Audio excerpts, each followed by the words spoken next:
ಶ್ರೀ ಗಣಪತಿ ಶಾರದಾ ಗುರುಭ್ಯೋ ನಮಃ. ಶ್ರೋತೃಗಳಿಗೆ ಶ್ರೀ ಶಂಕರಾಚಾರ್ಯ ವಿರಚಿತ ಸೌಂದರ್ಯ ಲಹರಿಗೆ ಭಾಷ್ಯವಾಗಿರುವ ಶ್ರೀಮತಿ ಪವನಿ ನಿರ್ಮಲ ಪ್ರಭಾವತಿ ವಿರಚಿತ ಭವಾನಿ ಸೌಂದರ್ಯ ಲಹರಿಯ ಪ್ರಥಮ ಅಧ್ಯಾಯಕ್ಕೆ ಸ್ವಾಗತ. ಸೌಂದರ್ಯ ಲಹರಿಯ ಈ ಪ್ರಥಮ ಅಧ್ಯಾಯದಲ್ಲಿ ಶ್ರೀ ಶಂಕರ ಭಗವತ್ಪಾದರು 1ನೇ ಶ್ಲೋಕದಿಂದ 8ನೇ ಶ್ಲೋಕದವರೆಗೂ ಒಟ್ಟು 8 ಶ್ಲೋಕಗಳು ಅಮ್ಮನವರ ಶಿರಸ್ಸಿನಿಂದ ಹಿಡಿದು ಪಾದಧೂಳಿಯವರೆಗೆ ಅಮ್ಮನವರ ಶಕ್ತಿ ಪ್ರಭಾವವನ್ನು, ಆ ತಾಯಿಯ ಕರುಣೆಯಿಂದ ಸಾಧಾರಣ ವ್ಯಕ್ತಿಗೂ ಕೂಡ ಲಭ್ಯವಾಗುವ ಅಪಾರ ಶಕ್ತಿಯನ್ನು ವರ್ಣಿಸಿ, ಆ ಜಗನ್ಮಾತೆಯ ನಿವಾಸ ಸ್ಥಾನವಾದ ಚಿಂತಾಮಣಿ ಗ್ರಹ ಆ ತಾಯಿಯ ಅಸ್ತಿತ್ವತೆಯನ್ನು ಸಾರಿದ್ದಾರೆ. ಅದೆಷ್ಟು ಹೃದಯವಾಗಿ ತಿಳಿಸಿದ್ದಾರೋ ಅದನ್ನು ನೋಡೋಣ. ಪ್ರಥಮ ಶ್ಲೋಕದಲ್ಲಿ ಜಗನ್ಮಾತೆಯ ಶಕ್ತಿಯ ಮಹಿಮೆಯನ್ನು ತೋರಿಸಿದ್ದಾರೆ. ಬನ್ನಿ ಕೇಳೋಣ. ಶಿವಃ ಶಕ್ತ್ಯಾ ಯುಕ್ತೋ ಯದಿ ಭವತಿ ಶಕ್ತಃ ಪ್ರಭವಿತುಂ ನ ಚೇದೇವಂ ದೇವೋ ನ ಖಲು ಕುಶಲಃ ಸ್ಪಂದಿತುಮಪಿ ಅತಸ್ತ್ವಮಾರಾಧ್ಯಾಂ ಹರಿಹರ ವಿರಿಂಚಾದಿಭಿರಪಿ ಪ್ರಣಂತುಂ ಸ್ತೋತುಂ ವಾ ಕಥಮಕೃತ ಪುಣ್ಯಃ ಪ್ರಭವತಿ. ಈ ಶ್ಲೋಕದ ನೇರ ಅರ್ಥವು ಹೀಗಿರುವುದು: ತಾಯೇ ಜಗನ್ಮಾತೆ, ಸರ್ವಮಂಗಳ ಸಹಿತನಾದ ಶಿವ ಸರ್ವಶಕ್ತಿ ಸಮನ್ವಿತಳಾದ ನಿನ್ನೊಡನೆ ಸೇರಿದಾಗಲೇ ಈ ಜಗತ್ತನ್ನು ಸೃಷ್ಟಿಸಲು ಸಮರ್ಥನಾಗುತ್ತಾನೆ. ನಿನ್ನೊಡನೆ ಕಲೆಯದಿದ್ದರೆ ಈಶ್ವರ ಕದಲಲ್ಲೂ ಅಶಕ್ತನಾಗುತ್ತಾನೆ. ಅದರಿಂದ ಹರಿಹರ ಬ್ರಹ್ಮಾದಿಗಳಿಂದ ಪೂಜಿಸಲ್ಪಡುವ ನಿನ್ನನ್ನು ಸ್ತೋತ್ರ ಮಾಡಲಾಗಲಿ ಹೊಗಳುವುದಕ್ಕಾಗಲಿ ಪುರಾಕೃತ ಪುಣ್ಯವಿಲ್ಲದವನು ಹೇಗೆ ಸಮರ್ಥನಾದಾನು? ಜಗನ್ಮಾತೆಯ ಸಂಪೂರ್ಣ ಶಕ್ತಿ ಮಹಿಮೆಯನ್ನು ಈ ಶ್ಲೋಕದಲ್ಲಿ ಶ್ರೀ ಶಂಕರ ಭಗವತ್ಪಾದರು ತಿಳಿಸುತ್ತಿದ್ದಾರೆ. ಎಷ್ಟೋ ಜನ್ಮಗಳ ಪುಣ್ಯ ವಿಶೇಷದಿಂದಲೇ ಮಾನವ ಜನ್ಮ ಲಭಿಸುತ್ತದೆ. ಅಜ್ಞಾನ ಅಂಗವೈಕಲ್ಯಗಳಿಂದ ದಾರಿದ್ರ್ಯ ಬಾಧೆಗಳಿದ್ದರೂ ಇಲ್ಲದಿದ್ದರೂ ಸಂಪೂರ್ಣ ಮಾನವನಾಗಿ ಹುಟ್ಟುವುದೇ ದೊಡ್ಡ ವರ.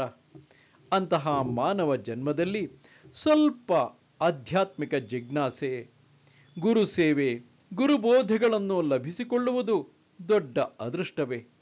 ಅವು ಲಭ್ಯವಾಗಲಿ ಆಗದಿರಲಿ, ಆ ಜಗನ್ಮಾತೆಯ ಅಪಾರ ಕರುಣೆಯಿಂದ ಆ ತಾಯಿಯ ಚರಣಗಳಲ್ಲಿ ಭಕ್ತಿ ಹುಟ್ಟುವುದು ಜನ್ಮ ಸಾಫಲ್ಯತೆಗೆ ಹಿರಿದಾದ ಮಾರ್ಗ. ಹಾಗೆ ಜಗನ್ಮಾತೆಯನ್ನು ಆರಾಧಿಸುವುದು ಪೂರ್ವ ಪುಣ್ಯ ವಿಶೇಷವೇ ಅಲ್ಲವೇ? ಈ ಲೋಕದಲ್ಲಿ ಎಷ್ಟೋ ಜನ ಭಕ್ತರಿದ್ದಾರೆ. ಒಂದೊಂದು ಸಲ ಯಾವುದೋ ಒಂದು ಕಾರಣದಿಂದ ಆಯಾ ದೇವತೆಗಳ ಕರುಣೆಗೆ ಸಿಲುಕದೆ ಹೋಗುತ್ತಾರೆ. ಹಾಗಾದಾಗ ಅವರು ನಿಸ್ತೇಜರು, ನಿರ್ವೀರ್ಯರು, ನಿರಾಶಾಪೂರಿತರು ಆಗುತ್ತಾರೆ. ಅಂತಹವರನ್ನು ಕಂಡು ಇವರು ಬ್ರಹ್ಮಹೀನರು, ವಿಷ್ಣುಹೀನರು ಎನ್ನುವುದಿಲ್ಲ, ಆದರೆ ಅವರನ್ನು ಶಕ್ತಿಹೀನರು ಎನ್ನುತ್ತಾರೆ. ಅಂದರೆ ಆ ಶಕ್ತಿ ಯಾರು? ಆ ಶಕ್ತಿಯೇ ಆದಿಪರಾಶಕ್ತಿ. ಆ ತಾಯಿಯ ಕಟಾಕ್ಷ ವೀಕ್ಷಣೆಗಳೇ ಈ ಸರ್ವ ಸೃಷ್ಟಿಗೂ ಮೂಲ. ಆ ಜಗನ್ಮಾತೆ ತಮ್ಮೊಡನೆ ಕಲೆತಿರುವಾಗ ಬ್ರಹ್ಮ, ವಿಷ್ಣು, ಮಹೇಶ್ವರ, ರುದ್ರ, ಸದಾಶಿವರೆಂಬುವರು ಪಂಚಬ್ರಹ್ಮರಾಗಿ ಕೀರ್ತಿಸಲ್ಪಡುತ್ತಾರೆ. ಶಕ್ತಿ ಅವರನ್ನು ಬಿಟ್ಟಾಗ, ಅಂದರೆ ತೊಲಗಿದಾಗ, ಅವರು ಕೈಕಾಲು ಕೂಡ ಅಲ್ಲಾಡಿಸಲು ಅಶಕ್ತರಾಗಿ ಅಚೇತನರಾಗಿ ನಡೆಯುವುದು, ತಿನ್ನುವುದು, ಮಾತಾಡುವುದು, ಕೊನೆಗೆ ಶ್ವಾಸ ಉಸಿರಾಡುವುದು ಎಂಬ ಈ ಪ್ರಕ್ರಿಯೆಗಳನ್ನು ಕೂಡ ಮಾಡಲಾರದ ಜಡ ಸ್ವರೂಪರಾಗಿ ಬದಲಾಗಿ ಪಂಚಪ್ರೇತರಾಗುತ್ತಾರೆ. ಪಂಚಬ್ರಹ್ಮರಾದವರು ಶಕ್ತಿ ತೊಲಗಿದಾಗ ಪಂಚಪ್ರೇತರಾಗುತ್ತಾರೆ. ಬ್ರಹ್ಮ, ವಿಷ್ಣು, ಮಹೇಶ್ವರ, ರುದ್ರ, ಸದಾಶಿವರಂತಹವರ ಪರಿಸ್ಥಿತಿಯೇ ಹೀಗಾದರೆ ಇನ್ನು ಸಾಮಾನ್ಯ ಮಾನವರಾದ ನಮ್ಮ ಪರಿಸ್ಥಿತಿ ಹೇಗಾಗಬೇಕು? ಆ ಜಗನ್ಮಾತೆಯ ಅಪಾರ ಕರುಣೆಗೋಸ್ಕರ ಆ ತಾಯಿಯನ್ನು ಸ್ತುತಿಸಬೇಕು, ಪೂಜಿಸಬೇಕು. ಅದೇ ಈ ಶ್ಲೋಕದಲ್ಲಿ ಶ್ರೀ ಶಂಕರರು ಹೇಳಿರುವುದು. ಸೌಂದರ್ಯ ಲಹರಿಯಲ್ಲಿನ ಪ್ರತಿಯೊಂದು ಶ್ಲೋಕಕ್ಕೆ ಒಂದು ಯಂತ್ರ ರೂಪ, ಆ ಯಂತ್ರ ಪೂಜಾ ವಿಧಾನ, ಅದರ ಫಲವಾಗಿ ಬರುವ ಸಿದ್ಧಿ ಬರೆಯಲ್ಪಟ್ಟಿದೆ. ತಾಂತ್ರಿಕ ಪೂಜಾ ವಿಧಾನ ಆಧಾರವಾಗಿ ಬರೆದ ಯಾವುದೇ ಗ್ರಂಥಗಳಲ್ಲಿ ಆ ಸಿದ್ಧಿಗಳ ಮೇಲೆ ಆಸೆ ದುರಾಸೆಗಳಿಂದ ಸ್ತೋತ್ರ ಮಾಡುತ್ತಾ, ಅವು ಬರಲಿಲ್ಲವೆಂದು ಚಿಂತಿಸುತ್ತಾ ಅಮ್ಮನವರ ಪೂಜೆಯನ್ನು ನಿಲ್ಲಿಸುವ ನಿರಾಶೆಗೆ ಗುರಿಯಾಗಿ ಅಧೋಗತಿಯ ಪಾಲಾಗಕೂಡದು ನಾವು. ಶಂಕರಾಚಾರ್ಯರು ಅಂತಹುದನ್ನು ದೃಷ್ಟಿಯಲ್ಲಿ ಇಟ್ಟುಕೊಂಡು ಯಂತ್ರ ಪೂಜೆ ಸಿದ್ಧಿಗಳನ್ನು ಬರೆಯಲಿಲ್ಲ. ಆದ್ದರಿಂದ ಮಂತ್ರ ತಂತ್ರಗಳು ನಮಗೆ ಬೇಕಾಗಿಲ್ಲ. ಈ ಒಂದು ಶ್ಲೋಕವನ್ನು ಭಕ್ತಿ ಶ್ರದ್ಧೆಗಳಿಂದ ಜಪಿಸಿದರೆ ಪ್ರತಿದಿನವೂ ಆದಾಗಲೆಲ್ಲ ಮನಸ್ಸಿನಲ್ಲಿ ನಾವು ಮನನ ಪುನಶ್ಚರಣ ಮಾಡಿಕೊಳ್ಳುವುದು ಸಾಧ್ಯವಾದರೆ ಸಮಾಜದಲ್ಲಿ ನಾವು ಎದುರುಗೊಳ್ಳುವ ಅವರೋಧಗಳು ತೊಲಗಿ ಹೋಗುವುದೇ ಸರ್ವ ಕಾರ್ಯ ಜಯ ಎಂದು ಭಾವಿಸಬೇಕು. ಅದಕ್ಕಿಂತ ಬೇಕಾದ್ದು ಇನ್ನೇನು ತಾನೇ ಇದೆ? ಆ ಜಗನ್ಮಾತೆಯನ್ನು ನಾವು ಕೋರಿಕೊಳ್ಳಬೇಕಾದದ್ದಾದರೂ ಏನು? ಬನ್ನಿ ಮುಂದಿನ 2ನೆಯ ಶ್ಲೋಕವನ್ನು ಕೇಳೋಣ. ಈ ಶ್ಲೋಕದಲ್ಲಿ ಶಂಕರಾಚಾರ್ಯರು ಮುಂದುವರೆದು ಜಗನ್ಮಾತೆಯ ಪಾದಧೂಳಿಯ ಮಹಿಮೆಯನ್ನು ವರ್ಣಿಸುತ್ತಿದ್ದಾರೆ. ತನೀಯಾಂಸಂ ಪಾಂಸುಂ ತವ ಚರಣ ಪಂಕೇರುಹಭವಂ ವಿರಿಂಚಿಃ ಸಂಚಿನ್ವನ್ ವಿರಚಯತಿ ಲೋಕಾನ ವಿಕಲಂ ವಹತ್ಯೇನಂ ಶೌರಿಃ ಕಥಮಪಿ ಸಹಸ್ರೇಣ ಶಿರಸಾ ಹರಃ ಸಂಕ್ಷುದ್ಭೀನಂ ಭಜತಿ ಭಸಿತೋಧೂಲನವೀಧಿಂ. ಈ ಶ್ಲೋಕದ ಅರ್ಥ ಹೀಗಿರುವುದು. ಓ ಜಗನ್ಮಾತಾ ತಾಯಿ, ನಿನ್ನ ಚರಣ ಕಮಲಗಳಲ್ಲಿರುವ ಅತಿ ಸೂಕ್ಷ್ಮ ಪಾದಧೂಳಿಯನ್ನು ತಾನು ಗ್ರಹಿಸಿ ಬ್ರಹ್ಮದೇವನು ಈ ಸೃಷ್ಟಿಯೆಲ್ಲವನ್ನು ಯಾವ ಏರುಪೇರುಗಳೂ ಇಲ್ಲದೆ ವಿಕಲತ್ವವೂ ಇಲ್ಲದೆ ಸೃಷ್ಟಿಸುತ್ತಿದ್ದಾನೆ. ಆ ಅತಿ ಸೂಕ್ಷ್ಮ ಕಣವನ್ನೇ ಶ್ರೀ ಮಹಾವಿಷ್ಣುವು ತನ್ನ 1000 ಹೆಡೆಗಳಲ್ಲಿ 1000 ಶಿರಸ್ಸುಗಳಲ್ಲಿ ಆದಿಶೇಷ ಅನಂತನ ಅವತಾರ ಮಾಡಿ ಶಿರಸ್ಸಿನಲ್ಲಿ ಧರಿಸಿ ಆ ಬಲದಿಂದಲೇ ಈ ಭೂಮಿಯನ್ನು ಅದರ ಮೇಲಿರುವ ಎಲ್ಲ ಲೋಕಗಳನ್ನು ಹೊತ್ತಿದ್ದಾನೆ. ಆ ಸೂಕ್ಷ್ಮ ಪರಾಗವನ್ನೇ ವಿಭೂತಿಯಾಗಿ ತನ್ನ ಶರೀರಕ್ಕೆ ಬಳಿದುಕೊಂಡು ಸಂಹಾರ ಕಾರ್ಯವನ್ನು ನಡೆಸುತ್ತಿದ್ದಾನೆ ಆ ಪರಮಶಿವ. ಶ್ರೀದೇವಿ ಭಾಗವತದಲ್ಲಿ ಸುಂದರವಾದ ಕಥೆಯೊಂದಿದೆ. ಒಂದು ಸಲ ಬ್ರಹ್ಮ ವಿಷ್ಣು ಮಹೇಶ್ವರರಿಗೆ ತಾವೇ ಈ ಸರ್ವ ಸೃಷ್ಟಿ ಸ್ಥಿತಿ ಲಯಕರ್ತೃಗಳು ಎಂಬ ದೊಡ್ಡ ಅಹಂಕಾರ ಬಂತು. ತಮಗಿಂತಲೂ ಬೇರೆ ಶಕ್ತಿವಂತರಾದ ಯಾವ ದೇವತೆಗಳೂ ಇಲ್ಲವೆಂಬ ಗರ್ವ ಅವರನ್ನು ಸುಮ್ಮನಿರಗೊಡಲಿಲ್ಲ. ಅದನ್ನು ಗ್ರಹಿಸಿದ ಆದಿಪರಾಶಕ್ತಿಯಾದ ಜಗನ್ಮಾತೆ ಅವರ ಅಹಂಕಾರವನ್ನು ಅಡಗಿಸಬೇಕೆಂದು ಯೋಚಿಸಿದಳು. ಅವರ ಆ ಅಹಂಕಾರವನ್ನು ನಿವಾರಿಸದಿದ್ದರೆ ಸೃಷ್ಟಿ ಕ್ರಮವೇ ಬದಲಾಗಿ ಹೋಗುವ ಪ್ರಮಾದವಿದೆಯಲ್ಲ. ಹಠಾತ್ತಾಗಿ ಏನಾಯಿತೋ ತಿಳಿಯದು, ಬ್ರಹ್ಮ ವಿಷ್ಣು ಮಹೇಶ್ವರರ ಲೋಕಗಳು ಅಲುಗಾಡಿ ಹೋದವು. ಇದೇನೆಂದು ಅವಕ್ಕಾಗಿ ನೋಡುವುದರೊಳಗಾಗಿ ಅವರು ಬೇರೆ ಬೇರೆ ವಿಮಾನಗಳಲ್ಲಿ ಗಗನ ಮಂಡಲದಲ್ಲಿ ಪರಿಭ್ರಮಿಸುತ್ತಿದ್ದಾರೆ. ಆ ವಿಮಾನಗಳು ಅವರಿಗೆ ಅರಿವಿಲ್ಲದಂತೆಯೇ ಊರ್ಧ್ವ ಲೋಕಗಳಿಗೆಂದು ಮೇಲೆ ಮೇಲೆ ಹೋಗುತ್ತಿವೆ. ಹಾಗೆ ಹೋಗುತ್ತಿರುವ ಅವರಿಗೆ ಪ್ರತಿಯೊಂದು ಲೋಕದಲ್ಲೂ ತಮ್ಮಂತೆಯೇ ರೂಪುರೇಖೆಗಳು, ಗುಣಗಣಗಳು, ಕರ್ತವ್ಯಗಳು ಇರುವ 1000 ಬ್ರಹ್ಮ ವಿಷ್ಣು ಮಹೇಶ್ವರರು ಕಾಣುತ್ತಿದ್ದಾರೆ. ಅವರ ಲೋಕಗಳೂ ಕೂಡ ತಮ್ಮ ಲೋಕಗಳ ಪ್ರತಿಬಿಂಬದಂತೆಯೇ ಕಾಣುತ್ತಿವೆ. ಇದೇನು ವಿಚಿತ್ರ ಎಂದು ಅವರು ಮೂವರು ಪರಿಭ್ರಮಿಸುತ್ತಿರುವಾಗಲೇ ಅವರ ವಿಮಾನಗಳು ಸುಧಾ ಸಮುದ್ರದ ಮಧ್ಯಕ್ಕೆ ಬಂದು ನಿಂತವು. ಅಲ್ಲಿ ಕಲ್ಪವೃಕ್ಷ ವನದ ನಡುವೆ ನವಾವರಣದ ಮಧ್ಯೆ ಚಿಂತಾಮಣಿ ದ್ವೀಪವಿದೆ. ಕೋಟಿ ಕೋಟಿ ಯೋಗಿನಿ ಗಣಗಳು, ಶಕ್ತಿ ಗಣಗಳು, ಅಣಿಮಾದಿ ಅಷ್ಟ ಸಿದ್ಧಿಗಳು, ಸಪ್ತ ಮಾತೃಕೆಯರು, ಅಷ್ಟ ಲಕ್ಷ್ಮಿಯರು, ಸರ್ವಾಲಂಕಾರ ಭೂಷಿತರಾದವರು ಪ್ರಾಂಗಣದಲ್ಲಿ ತಿರುಗಾಡುತ್ತಿದ್ದಾರೆ. ಬ್ರಹ್ಮ ವಿಷ್ಣು ಮಹೇಶ್ವರರನ್ನು ಅವರಲ್ಲಿ ಕೆಲವರು ಸ್ತ್ರೀಯರು ತಮ್ಮೊಡನೆ ಆ ನವಾವರಣ ದ್ವೀಪದೊಳಕ್ಕೆ ಕರೆದುಕೊಂಡು ಹೋದರು. ಅಷ್ಟೇ, ಬ್ರಹ್ಮ ವಿಷ್ಣು ಮಹೇಶ್ವರರು ಮೂವರು ಸ್ತ್ರೀಯರಾಗಿ ಬದಲಾಗಿ ಹೋದರು. ತಾವು ಸ್ತ್ರೀಯರಾಗಿ ಬದಲಾಗಿರುವ ಸಂಗತಿ ಅವರಿಗೆ ತಿಳಿದು ಆಶ್ಚರ್ಯವೂ ಭಯವೂ ಆಯಿತು. ಆ ದೇವತಾ ಸ್ತ್ರೀಯರ ಹಿಂದೆ ಈ ಮೂವರು ಅಮ್ಮನವರು ವಿರಾಜಿಸಿದ್ದ ಚಿಂತಾಮಣಿ ದ್ವೀಪ ಸೇರಿದರು. ಕೋಟಿ ಸೂರ್ಯ ಪ್ರಭೆಯಿಂದ ಕೂಡಿದ ಆ ಜಗನ್ಮಾತೆಯ ವಿರಾಟ್ ರೂಪ ಯಾವ ಅಳತೆಗೂ, ಯಾವ ಮತಿಗೂ, ಯಾವ ಉಪಮಾನಗಳಿಗೂ ನಿಲುಕದಷ್ಟು ಮಹಾದ್ಭುತವಾಗಿದೆ.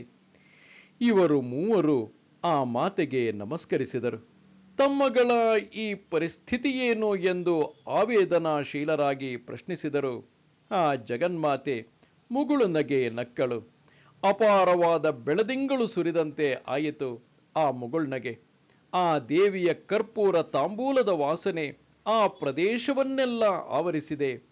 ಆ ಮಾತೆಯ ಮುಡಿಯಲ್ಲಿ, ಕೊರಳಲ್ಲಿ, ಪಾದಗಳಲ್ಲಿನ ಸುರಪುಷ್ಪಗಳ ಸೌರಭವು ಆ ದ್ವೀಪವನ್ನೆಲ್ಲ ಆವರಿಸಿದೆ. ಮಕ್ಕಳಿರ, ನೀವು ನಾನು ಸೃಷ್ಟಿಸಿದ ದೇವತೆಗಳು. ಈ ಸೃಷ್ಟಿ ಪಾಲನೆಗೆ ಬೇಕಾದ ಅಧಿಕಾರಿಗಳಾಗಿ ಸಾವಿರಾರು ದೇವತೆಗಳನ್ನು ಸೃಷ್ಟಿಸಿದೆ. ನೀವು ಅಂತಹವರಲ್ಲಿ ಒಬ್ಬರು. ನೀವೇ ಸರ್ವವೆಂದು, ಸರ್ವ ಸೃಷ್ಟಿಯು ನಿಮ್ಮಿಂದಲೇ ಆದ ಹಾಗೆ ಅಹಂಕರಿಸುವುದು ಸರಿಯೇ? ನೋಡಿದಿರಲ್ಲ, ನಿಮ್ಮಂತಹವರು, ನಿಮ್ಮ ಲೋಕಗಳಂತಹ ಲೋಕಗಳು ಕೋಟಿ ಕೋಟಿಯಾಗಿವೆ ಈ ಸರ್ವ ಪ್ರಪಂಚದಲ್ಲಿ. ಇನ್ನು ನಿಮ್ಮ ಅಹಂಕಾರವನ್ನು ಬಿಡಿ. ನನ್ನ ಅಂಶವಾಗಿ ಸರಸ್ವತಿ, ಲಕ್ಷ್ಮಿ, ಪಾರ್ವತಿ ಎಂಬುವರನ್ನು ನಿಮ್ಮ ಭಾಮಿಯರಾಗುವಂತೆ ಅನುಗ್ರಹಿಸುತ್ತೇನೆ. ಅವರಲ್ಲಿ ಸೇರಿ ಶಕ್ತಿಯುಕ್ತರಾಗಿ ಅವರ ಸಹಕಾರ, ಪ್ರೋತ್ಸಾಹ, ಅನುಕೂಲ, ಅನುಗ್ರಹಗಳೊಡನೆ ನಿಮ್ಮ ನಿಮ್ಮ ಕರ್ತವ್ಯಗಳನ್ನು ಪರಿಪೂರ್ಣವಾಗಿ ನಿರ್ವಹಿಸಿ ಎಂದು ಮೃದು ಮಧುರ ವಾಕ್ಯನಿಂದ ಅಣತಿ ಎತ್ತಳು. ಬ್ರಹ್ಮ ವಿಷ್ಣು ಮಹೇಶ್ವರರ ಗರ್ವ ಭಂಗವಾಯಿತು.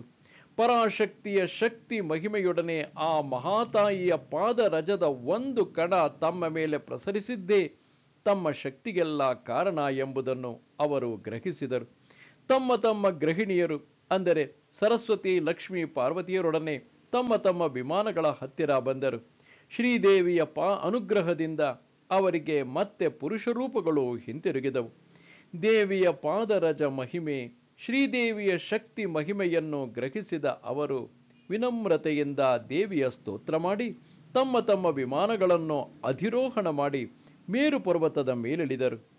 ಅಲ್ಲಿ ಬ್ರಹ್ಮ ಒಂದು ಕಡೆ ತನ್ನ ಲೋಕವನ್ನು ಸೃಷ್ಟಿಸಿಕೊಂಡ, ವಿಷ್ಣು ಇನ್ನೊಂದು ಕಡೆ ತನ್ನ ವೈಕುಂಠವನ್ನು, ಈಶ್ವರ ಮತ್ತೊಂದು ಕಡೆ ಕೈಲಾಸವನ್ನು ಸೃಷ್ಟಿಸಿಕೊಂಡು ತಮ್ಮ ತಮ್ಮ ದೇವತೆಗಳೊಡನೆ ಅಲ್ಲಿ ಸೇರಿದಾಗ ಇಂದ್ರಾದಿ ದೇವತೆಗಳೆಲ್ಲರೂ ಅಲ್ಲಿಗೆ ಸೇರಿ ವಿರಾಜಿಸಿದರು. ಪರಿಪಾಲನಾ ಸೌಲಭ್ಯಕ್ಕಾಗಿ ಮೇರುಗಿರಿ ದೇವತೆಗಳೆಲ್ಲರ ಆವಾಸ ಸ್ಥಾನವಾಯಿತು. ಆಯಾ ದೇವತೆಗಳ ತಪೋಬಲದಿಂದಲೂ ಶ್ರೀದೇವಿಯ ಶಕ್ತಿ ಮಹಿಮೆಯಿಂದಲೂ ಕೂಡಿ ಆ ಮೇರುಗಿರಿ ಕಾಂತಿ ಪುಂಜವಾಗಿ ಮೆರೆಯಿತು. ಶ್ರುತಿ ಸೀಮಂತ ಸಿಂಧೂರಿ ಕೃತಪಾದಾಬ್ಜ ಧೂಳಿಕಾ ಎನ್ನುವ ಶ್ರೀ ಲಲಿತಾ ಸಹಸ್ರನಾಮ ಸ್ತೋತ್ರದಲ್ಲಿನ ನಾಮದ ಅರ್ಥದಂತೆ ವೇದಗಳಿಗೂ ವೇದ ಮಾತೆಯ ಶಿರೋಭೂಷಣವಾದ ಉಪನಿಷತ್ತುಗಳಿಗೂ ಸಿಂಧೂರವಾದ ಆ ಜಗನ್ಮಾತೆಯ ಪಾದ ಧೂಳಿಯನ್ನು ವೇದಸ್ವರೂಪನಾದ ಬ್ರಹ್ಮ, ಸ್ಥಿತಿ ನಿರ್ವಾಹಕನಾದ ವಿಷ್ಣು, ಲಯಕಾರಕನಾದ ಈಶ್ವರ ಶಿರಸ್ಸಿನಲ್ಲಿ ಧರಿಸಿ ಈ ಲೋಕಗಳನ್ನು ಕಾಪಾಡುತ್ತಿರಲಾಗಿ ನಮ್ಮಂತಹ ಸಾಮಾನ್ಯ ಮನುಷ್ಯರು ಆ ತಾಯಿಯ ಪಾದ ರಜಕ್ಕೋಸ್ಕರ ಈ ಒಂದು ಶ್ಲೋಕವನ್ನು ಮನನ ಮಾಡಿಕೊಂಡು ಕಂಠಸ್ಥ ಮಾಡಿಕೊಳ್ಳಲಾರೆವೆ. ದಿನಕ್ಕೆ ಒಂದು ಶ್ಲೋಕದಂತೆ ನಿಯಮವಾಗಿ ಕಂಠಸ್ಥ ಮಾಡಿಕೊಳ್ಳುವುದಾದರೆ ಸೌಂದರ್ಯ ಲಹರಿಯ 100 ಶ್ಲೋಕಗಳು 100 ದಿನಗಳಲ್ಲಿ ಯಾವುದೇ ಎಗ್ಗಿಲ್ಲದೆ ಕಂಠಸ್ಥವಾಗುತ್ತದೆ. 3 ತಿಂಗಳು 10 ದಿನಗಳಲ್ಲಿ ಸೌಂದರ್ಯ ಲಹರಿಯಲ್ಲಿ ಶ್ಲೋಕಗಳಲ್ಲಿನ ಭಾವ ಆಲೋಚನೆಗಳ ರೂಪದಲ್ಲಿ ನಮ್ಮ ಹೃದಯದಲ್ಲಿ ಮುದ್ರೆಯಾಗುತ್ತದೆ. ಈ 2ನೆಯ ಶ್ಲೋಕವನ್ನು ಪ್ರತಿದಿನವೂ ನಿಷ್ಠೆ ಸಹನೆಗಳಿಂದ ಮನನ ಮಾಡುತ್ತಿದ್ದರೆ ಸರ್ವಲೋಕ ವಶ್ಯವಾಗುತ್ತದೆ ಎಂದು ಮಂತ್ರಶಾಸ್ತ್ರವೇತ್ತರು, ಅನುಭವಜ್ಞರಾದ ದೇವಿ ಉಪಾಸಕರು ಭರವಸೆ ನೀಡಿದ್ದಾರೆ. ಸರ್ವಲೋಕ ವಶ್ಯ ಎಂದರೆ ಸರ್ವ ಲೋಕಗಳು ನಮ್ಮ ವಶವಾಗಿ ನಾವು ದೇವತೆಗಳಿಗಿಂತಲೂ ಮಿಕ್ಕಿದ ಸ್ಥಾಯಿಗೇರುತ್ತೇವೆಂದು ಭ್ರಮಿಸಬೇಡಿ. ನಮ್ಮ ಮನಸ್ಸೇ ಒಂದು ಮಹಾಲೋಕ. ಅದರಲ್ಲಿ ವಿಜೃಂಭಿಸುವ ಒಳ್ಳೆಯ ಕೆಟ್ಟ ಭಾವನಾ ಪರಂಪರೆಗಳು ಕಾಂತಿ ವೇಗಕ್ಕಿಂತ, ವಾಯು ವೇಗಕ್ಕಿಂತ, ಮನೋವೇಗಕ್ಕಿಂತ ತ್ವರಿತವಾಗಿ ಸರ್ವ ಲೋಕಗಳನ್ನು ಸುತ್ತಿ ಬರಬಲ್ಲವು. ಆ ಮನಸ್ಸನ್ನು ತಿರುಗಿಸಬಲ್ಲೆವಾದರೆ, ಆ ಮನಸ್ಸನ್ನು, ನಮ್ಮ ಆಲೋಚನೆಗಳನ್ನು ಸನ್ಮಾರ್ಗದಲ್ಲಿ ಜಗನ್ಮಾತೆಯ ಪಾದ ರಜದ ಕಡೆಗೆ ತಿರುಗಿಸಬಲ್ಲೆವಾದರೆ, ಅದಕ್ಕೋಸ್ಕರ ನಾವು ಮಾಡುವ ಸಾಧನೆಗಳು, ಅಂತಹ ಸಾಧನೆಗಳು ಸಫಲೀಕೃತವಾಗುವುದೇ ಸರ್ವಲೋಕ ವಶ್ಯ ಪ್ರಕೃತಿ ಜಯ ಎಂದು ತಿಳಿದುಕೊಳ್ಳಬೇಕು. ಇಲ್ಲಿ ಪ್ರಕೃತಿ ಜಯ ಎಂದರೆ ನಮ್ಮ ಇಂದ್ರಿಯಗಳು ಸುಮ್ಮನೆ ಕೂರುವುದಲ್ಲ, ಭೋಗಗಳಿಗಾಗಿ, ಸುಖಗಳಿಗಾಗಿ ನಮ್ಮನ್ನು ನಿರಂತರವಾಗಿ ಸೆಳೆಯುತ್ತಿರುತ್ತವೆ. ಅದಕ್ಕಾಗಿ ಎಂತಹ ಕೃತ್ಯಗಳನ್ನಾದರೂ ಮಾಡಲು ಪ್ರೇರೇಪಿಸುತ್ತಿರುತ್ತದೆ. ಈ ಶ್ಲೋಕದ ಪುನಶ್ಚರಣದಿಂದ ಆ ಇಂದ್ರಿಯಗಳ ದೌರ್ಜನ್ಯ ಕಡಿಮೆಯಾಗಿ ಪ್ರಕೃತಿ ಸಹಜವಾಗಿ ಯಾವ ದಿವ್ಯ ಶಕ್ತಿಯಿಂದ ಬಿಡುಗಡೆ ಹೊಂದಿದರೆ ಮಾನವ ಜನ್ಮ ಇನ್ನಿಲ್ಲವೋ ಎಂಬುದನ್ನು ತಿಳಿದುಕೊಂಡು ನಾವು ಆ ದಿವ್ಯ ಶಕ್ತಿಯ ಪಾದಾರವಿಂದಗಳಲ್ಲಿ ಶರಣು ಹೋಗುವುದೇ. ಇದೇ ಪ್ರಕೃತಿಯನ್ನು ಜಯಿಸುವುದು ಎಂದರೆ, ಅಲ್ಲವೇ? ಇನ್ನು 3ನೆಯ ಶ್ಲೋಕ ಜಗಜ್ಜನನಿಯ ಪಾದರಜ ಮಹಿಮೆಯನ್ನು ಮತ್ತೊಂದು ರೀತಿಯಲ್ಲಿ ಶಂಕರಾಚಾರ್ಯರು ವರ್ಣಿಸಿದ್ದಾರೆ. ಬನ್ನಿ ಕೇಳೋಣ. ಅವಿದ್ಯಾನಾಂ ಅಂತಸ್ತಿಮಿರಮಿಹಿರ ದ್ವೀಪನಗರೀ ಜಡಾನಾಂ ಚೈತನ್ಯಸ್ತಬಕಮಕರಂದ ಶ್ರುತಿಝರೀ ದರಿದ್ರಾಣಾಂ ಚಿಂತಾಮಣಿಗುಣನಿಕ ಜನ್ಮಜಲಧೌ ನಿಮಗ್ನಾನಾಂ ದಂಷ್ಟ್ರಾ ಮುರರಿಪುವರಹಸ್ಯ ಭವತಿ. ಈ ಶ್ಲೋಕದಲ್ಲಿ ಮತ್ತೊಂದು ಸಲ ಜಗಜ್ಜನನಿಯ ಪಾದರಜ ಮಹಿಮೆಯನ್ನು ಶ್ರೀ ಶಂಕರ ಭಗವತ್ಪಾದರು ಕೀರ್ತಿಸಿದ್ದಾರೆ. ಇದರ ಅರ್ಥ, ತಾಯಿ ಜಗನ್ಮಾತೆ, ನಿನ್ನ ಪಾದರೇಣುವು ಅಜ್ಞಾನಿಗಳ ಅಜ್ಞಾನವನ್ನು ಹೊರದೂಡುವ ಸೂರ್ಯನು ಉದಯಿಸುವ ದ್ವೀಪದಂತಿದೆ. ಹೀಗೆ ಹೇಳಿದರೆ ಏನು? ನಿಮ್ಮ ಕಣ್ಣುಗಳಿಗೆ ಭೂಮ್ಯಾಕಾಶಗಳು ಸೇರುವ ಸ್ಥಳದಂತೆ ಕಾಣಿಸುತ್ತದೆ ಕ್ಷಿತಿಜ, ಅಂದರೆ ಸಮುದ್ರದ ಆಚೆಯ ತೀರ. ಮುಖ್ಯವಾಗಿ ಸೂರ್ಯೋದಯ ಮತ್ತು ಸೂರ್ಯಾಸ್ತಮಯದ ವೇಳೆಯಲ್ಲಿ ಮಾನವನ ದೃಷ್ಟಿಯಲ್ಲಿ ಅದೊಂದು ಅದ್ಭುತ ದೃಶ್ಯ. ಕನ್ಯಾಕುಮಾರಿಯಲ್ಲಿ 3 ಸಮುದ್ರಗಳು ಕಲೆಯುವ ಸ್ಥಳದಲ್ಲಿ ಸೂರ್ಯೋದಯವು ಸೂರ್ಯಾಸ್ತಮಯವು ಒಂದು ಅದ್ಭುತ ದೃಶ್ಯ. ಸಾವಿರಾರು ಜನ ಯಾತ್ರಿಕರು ಆ ದೃಶ್ಯವನ್ನು ನೋಡುತ್ತಿರುತ್ತಾರೆ, ತಮ್ಮ ಕ್ಯಾಮೆರಾಗಳಲ್ಲಿ ಬಂಧಿಸುತ್ತಿರುತ್ತಾರೆ. ಬೆಳಗಿನ ಜಾವದಲ್ಲಿ ಕತ್ತಲು ಗಾಢವಾಗಿರುತ್ತದೆ. ಉಷೋದಯಕ್ಕೆ ಮುಂದಿನ ತಮಸ್ಸೆ ಅದು.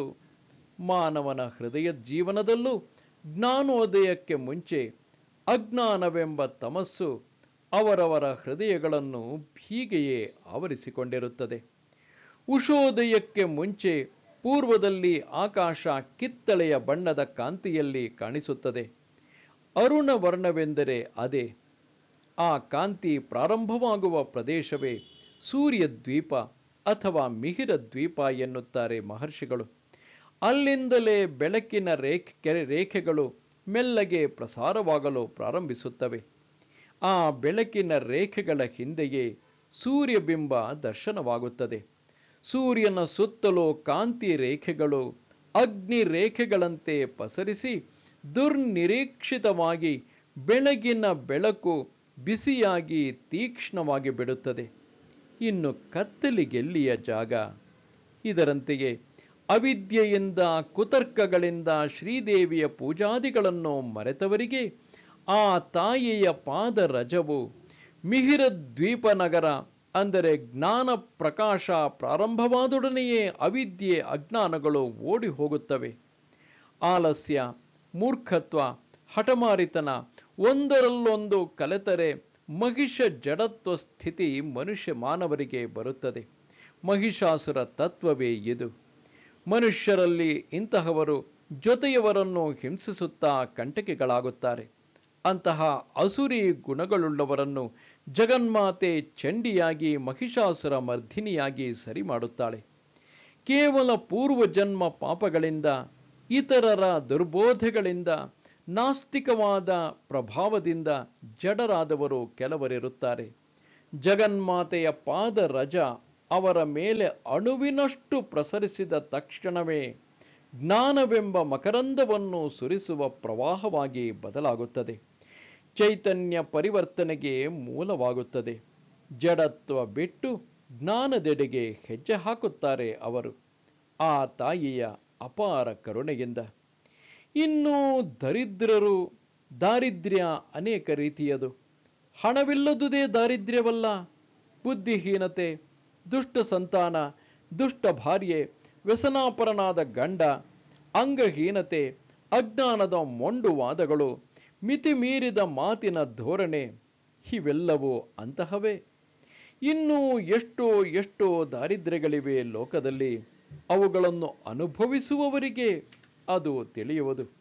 ನಿರಂತರವಾಗಿ ಯುದ್ಧ ಭೀತಿಯಿಂದ ಒಂದು ಪ್ರದೇಶದಿಂದ ಮತ್ತೊಂದು ಪ್ರದೇಶಕ್ಕೆ ವಲಸೆ ಹೋಗುವಂತಹ ಪ್ರಜೆಗಳ ಜೀವನವನ್ನು ಗಮನಿಸಿ, ಮತದ್ವೇಷಗಳಿಂದ ನಿರಂತರ ಹತ್ಯೆಗಳನ್ನು ಮಾಡುವ ಪ್ರಜೆಗಳ ಜೀವನದ ಅಸ್ಥಿರತೆಯನ್ನು ನೋಡಿ, ಇವೆಲ್ಲವೂ ಜನ್ಮಾಂತರಗಳಲ್ಲಿ ಮಾಡಿದ ಪಾಪಗಳಿಂದ ಏರ್ಪಟ್ಟ ಮೇಲ್ನೋಟಕ್ಕೆ ಕಾಣದ ದಾರಿದ್ರ್ಯಗಳು. ಹಾಗಾದರೆ ಇವರಿಗೆಲ್ಲ ವಿಮುಕ್ತಿ ಯಾವಾಗ, ಹೇಗೆ? ದರಿದ್ರರು ಶ್ರೀಮಾತೆಯ ಪಾದಗಳಲ್ಲಿ ಶರಣು ಬೇಡಿದ ಕ್ಷಣದಿಂದಲೇ, ಆ ಪಾದ ರಜವು ಅವರ ಮೇಲೆ ಬಿದ್ದ ಕ್ಷಣದಲ್ಲೇ ಆ ಪಾದ ರೇಣುವು ಚಿಂತಾಮಣಿಯಾಗಿ ಮಾರ್ಪಟ್ಟು ಅವರವರ ದಾರಿದ್ರ್ಯಗಳನ್ನು ಹೊರಗಟ್ಟುತ್ತದೆ. ಚಿಂತಾಮಣಿ ಎನ್ನುವುದು ಮಣಿಗಳಲ್ಲೇ ಬೆಲೆ ಕಟ್ಟಲಾಗದ ಮಣಿ. ಮಹಾ ಚಕ್ರವರ್ತಿಗಳ ಕಿರೀಟಗಳಲ್ಲಿ, ದೇವತೆಗಳ ಕಿರೀಟಗಳಲ್ಲಿ ಪ್ರತ್ಯೇಕವಾಗಿ ಕಾಣುವಂತಹ ಬೆಲೆಯುಳ್ಳ ಮಣಿ ಅದು. ಚಿಂತಾಮಣಿ ಇರುವಲ್ಲಿ ಚಿಂತೆಗಳಿರುವುದಿಲ್ಲ ಎನ್ನುವುದು ಪ್ರತೀತಿ. ಅಮ್ಮನವರ ನಿವಾಸ ಚಿಂತಾಮಣಿ ದ್ವೀಪ. ಅದಕ್ಕೆ ಮತ್ತೆ ಒಂದು ಚಿಂತಾಮಣಿಯೇ ಬೆಲೆ ಕಟ್ಟಲಾರದ್ದು ಎಂದ ಮೇಲೆ ಇನ್ನು ಚಿಂತಾಮಣಿಯ ಹಾರವೇ ಲಭ್ಯವಾದರೆ ದಾರಿದ್ರ್ಯವಾದರೂ ಎಲ್ಲಿಯದು? ಸಂಸಾರ ಸಾಗರದಲ್ಲಿ ಮುಳುಗಿ ಹೋಗಿರುವವರಿಗೆ ಆ ತಾಯಿಯ ಪಾದ ರೇಣು ವರಾಹರೂಪಿಯಾದ ವಿಷ್ಣುವಿನ ಕೋರೆ ದಾಡೆಯಂತಿದ್ದು ಅವರನ್ನು ಉದ್ಧರಿಸುತ್ತದೆ. ಸಂಸಾರ ದುಃಖ ಸಾಗರ ಎನ್ನುತ್ತಾರೆ. ಒಂದು ಅಲೆಯ ಹಿಂದೆ ಇನ್ನೊಂದು ಅಲೆಯಂತೆ ಒಂದರ ಹಿಂದೆ ಒಂದು ಸಮಸ್ಯೆಗಳು ಬರುವುದೇ ಸಂಸಾರ ಸಾಗರ. ಹೀಗೆ ಕೊನೆಗಿಲ್ಲದ ಸಮಸ್ಯೆಗಳ ಬಂಧನಗಳಿಂದ ಸಂಸಾರ ಸಾಗರದಲ್ಲಿ ದಾರಿ ತಿಳಿಯದೆ ಆವೇದನೆ ಪಡುವ ಭಕ್ತರ ಪಾಲಿಗೆ ಆ ತಾಯಿಯ ಪಾದ ರಜವೇ ಶ್ರೀ ಮಹಾವಿಷ್ಣು ವರಾಹಾವತಾರದಲ್ಲಿ ತನ್ನ ಕೋರೆ ಹಲ್ಲುಗಳಿಂದ ಮುಳುಗಿ ಹೋಗುತ್ತಿದ್ದ ಭೂಮಿಯನ್ನು ಉದ್ಧರಿಸಿದ ಹಾಗೆ ಉದ್ಧರಿಸುತ್ತದೆ, ರಕ್ಷಿಸುತ್ತದೆ. ದಂಷ್ಟ್ರ ಮುರಾರಿಪು ವರಾಹಸ್ಯ ಭವತಿ ಎಂದರು ಆದಿಶಂಕರಾಚಾರ್ಯರು. ಈ ಒಂದು ಶ್ಲೋಕವನ್ನು ನಮಗೆ ಆದಷ್ಟು ಸಲ ಪ್ರತಿದಿನ ಮನನ ಮಾಡಿಕೊಂಡರೂ ಸಾಕು, ಸಕಲೈಶ್ವರ್ಯಗಳು ಸರ್ವ ವಿದ್ಯೆಗಳು ಸಿದ್ಧಿಸುತ್ತವೆ ಎನ್ನುತ್ತಾರೆ ಜಗನ್ಮಾತೆಯ ಉಪಾಸನಾ ಪರರಾದ ಮಹಾಭಕ್ತರು. ಅಂತಹ ಸಾಧಕರು ವೇದವೇತ್ತರಾಗುತ್ತಾರೆಂದು ಆಶೀರ್ವದಿಸಿದರು ಮಹರ್ಷಿಗಳು. ಆದಿಶಂಕರಾಚಾರ್ಯರ ಆಶೀರ್ವಾದದಿಂದ ಜಗನ್ಮಾತೆಯ ಕರುಣೆಗೆ ಅರ್ಹರಾಗಿ ನಮ್ಮಲ್ಲಿನ ಅಜ್ಞಾನಾಂಧಕಾರವನ್ನು, ನಮ್ಮ ಸುತ್ತಮುತ್ತಲಿರುವ ಸಮಸ್ಯೆಗಳ ತಮಸ್ಸನ್ನು ಕಳೆದುಕೊಳ್ಳೋಣ. ನಮ್ಮಲ್ಲಿ ಜ್ಞಾನ ಸೂರ್ಯೋದಯಕ್ಕಾಗಿ ಆ ತಾಯಿ ಪಾದಗಳಲ್ಲಿ ಶರಣು ಹೋಗೋಣ. ಚಿಂತಾಮಣಿ ನಮ್ಮಲ್ಲಿ ಇರುತ್ತಿರಲಾಗಿ ಸಣ್ಣ ಪುಟ್ಟ ಕಲ್ಲುಗಳ ಹಿಂದೆ ಓಡುವುದಾದರೂ ಏಕೆ? 4ನೆಯ ಶ್ಲೋಕ ಶ್ರೀಮಾತೆಯ ಪಾದ ಪದ್ಮಗಳ ಮಹಿಮೆಯನ್ನು ವರ್ಣಿಸುತ್ತದೆ. ಬನ್ನಿ ಕೇಳೋಣ. ತ್ವದನ್ಯಃ ಪಾಣಿಭ್ಯಾಂ अभयवरदो दैवतगणः त्वमेका नैवासि प्रकटितवरभीत्यभिनय भयत्रातुं दातुं फलमपि च वाञ्छा समधिकं शरण्ये लोकानां तव हि चरणामेव निपुणौ. ಈ ಶ್ಲೋಕದ ಅರ್ಥ ಹೀಗಿರುವುದು: ಜಗನ್ಮಾತೆ, ತಾಯಿ, ನೀನಲ್ಲದೆ ಇತರ ದೈವಗಣಗಳೆಲ್ಲ ತಮ್ಮ ಹಸ್ತಗಳಿಂದ ಅಭಯ ಮುದ್ರೆಯನ್ನು ಪ್ರದರ್ಶಿಸಿ ತಮ್ಮ ಹಸ್ತಗಳು ಅಭಯವನ್ನು ವರವನ್ನು ಪ್ರಸಾದಿಸಬಲ್ಲವು ಎಂದು ಸಾರಿ ಹೇಳುತ್ತಿದ್ದಾರೆ. ಆದರೆ ಓ ಜಗನ್ಮಾತೆ, ನೀನು ಹಾಗೆ ಅಭಿನಯ ಮಾಡುವುದಿಲ್ಲ. ಒಂದು ಕೈಯಲ್ಲಿ ಪಾಶ, ಮತ್ತೊಂದು ಕೈಯಲ್ಲಿ ಅಂಕುಶ, ಇನ್ನೊಂದು ಕೈಯಲ್ಲಿ ಕಬ್ಬಿನ ಜಲ್ಲೆಯ ಬಿಲ್ಲು, ಮತ್ತಿನ್ನೊಂದು ಕೈಯಲ್ಲಿ ಪಂಚಭೂತಗಳ ತನ್ಮಾತ್ರೆಗಳಾದ ಶಬ್ದ, ಸ್ಪರ್ಶ, ರಸ, ರೂಪ, ಗಂಧಗಳೆನ್ನುವ ಪಂಚಬಾಣಗಳನ್ನೇ ಹೂಗುಚ್ಛವಾಗಿ ಮಾಡಿ ಧರಿಸಿರುವುದರಿಂದ ಪ್ರತ್ಯೇಕವಾದ ಅಭಯ ವರಮುದ್ರೆಗಳನ್ನು ಪ್ರದರ್ಶಿಸಬೇಕೆಂದರೆ ಇನ್ನೆರಡು ಕೈಗಳನ್ನು ಅಧಿಕವಾಗಿ ಸೃಷ್ಟಿಸಿಕೊಳ್ಳಬಹುದು. ಆದರೆ ಜಗನ್ಮಾತೆ, ನಿನಗೆ ಆ ಅವಶ್ಯಕತೆ ಇಲ್ಲ. ಚಿತ್ತಶುದ್ಧಿಯಿಂದ ನಿನ್ನ ಪಾದಗಳಲ್ಲಿ ಶರಣು ಬಂದ ಭಕ್ತರಿಗೆ ಅವರು ಕೋರಿದ್ದಕ್ಕಿಂತ 100ರಷ್ಟು ಅಧಿಕವಾಗಿ ವರಗಳನ್ನು ಪ್ರಸಾದಿಸುವ ನಿನ್ನ ದಿವ್ಯ ಪಾದಗಳು ಇರುವಾಗ ನೀನು ಪ್ರತ್ಯೇಕವಾಗಿ ಅಭಯ ವರಮುದ್ರೆಗಳನ್ನು ನಿನ್ನ ಕೈಗಳ ಮೂಲಕ ಪ್ರದರ್ಶಿಸಬೇಕಾಗಿಲ್ಲ. ಶಂಕರ ಭಗವತ್ಪಾದರು ಜಗನ್ಮಾತೆಯ ಪಾದಗಳ ಮಹಿಮೆಯನ್ನು ಎಷ್ಟು ಚೆನ್ನಾಗಿ ಕೀರ್ತಿಸಿದ್ದಾರೋ ಗಮನಿಸಿ. ಈ ಒಂದು ಶ್ಲೋಕದಲ್ಲಿ ಪ್ರತಿದಿನ ಭಕ್ತಿ ಶ್ರದ್ಧೆಗಳಿಂದ ಈ ಶ್ಲೋಕವನ್ನು ಮನನ ಮಾಡಿಕೊಳ್ಳುವ ಭಕ್ತರಿಗೆ ಸಾಮ್ರಾಜ್ಯ ಸಿದ್ಧಿಯಾಗುತ್ತದೆ ಎನ್ನುತ್ತಾರೆ ದೇವಿ ಭಕ್ತರು. ಸಾಮ್ರಾಜ್ಯ ಸಿದ್ಧಿ ಎಂದೊಡನೆ ಮಂತ್ರಿಯೋ, ಮುಖ್ಯಮಂತ್ರಿಯೋ, ದೇಶದ ಪ್ರಧಾನಮಂತ್ರಿಯೋ, ಚಕ್ರವರ್ತಿಯೋ ಆಗುತ್ತೇನೆಂದು ಹಗಲುಗನಸು ಕಂಡರೆ ಅದು ಅಂತಹವರಿಗೆ ಆಯಾಸವನ್ನು, ನಿರಾಶೆಯನ್ನು ಉಂಟು ಮಾಡುತ್ತದೆ. ಚಿತ್ತಶುದ್ಧಿಯಿಂದ ಜಪ ಮಾಡಿದರೆ ಆ ತಾಯಿಯ ಪಾರದರ್ಶನ ನಮ್ಮ ಹೃದಯಕ್ಕೆ ಅನುಭೂತಿ ನೀಡುತ್ತದೆ. ಅದಕ್ಕೆ ಮಿಂಚಿದ ಸಾಮ್ರಾಜ್ಯ ಸಿದ್ಧಿ, ಮೋಕ್ಷ ಸಾಮ್ರಾಜ್ಯ ಸಿದ್ಧಿ ಇನ್ನೇನಿದೆ? ಅದನ್ನೇ ಬೋಧಿಸಿದರು ಆದಿಶಂಕರಾಚಾರ್ಯರು ಪರೋಕ್ಷ ಬೋಧಿಯಾಗಿ ಈ ಶ್ಲೋಕದಲ್ಲಿ. ಮುಂದೆ 5ನೆಯ ಶ್ಲೋಕವನ್ನು ನೋಡೋಣ. ಮನ್ಮಥ ಜಿತೇಂದ್ರಿಯರ ಮೇಲೂ ಶ್ರೀಮಾತೆಯ ಮೋಹ ಎಷ್ಟರ ಮಟ್ಟಿಗೆ ಇತ್ತೆಂಬುದನ್ನು, ಅಂದರೆ ಶ್ರೀಮಾತೆಯ ಶಕ್ತಿಯಿಂದಾಗಿ ಮನ್ಮಥ ಜಿತೇಂದ್ರಿಯರನ್ನು ಕೂಡ ತಾಯಿ ಮೋಹಕ್ಕೆ ಈಡು ಮಾಡುತ್ತಿರುವುದನ್ನು ಈ ಶ್ಲೋಕದಲ್ಲಿ ನಾವು ನೋಡುತ್ತೇವೆ.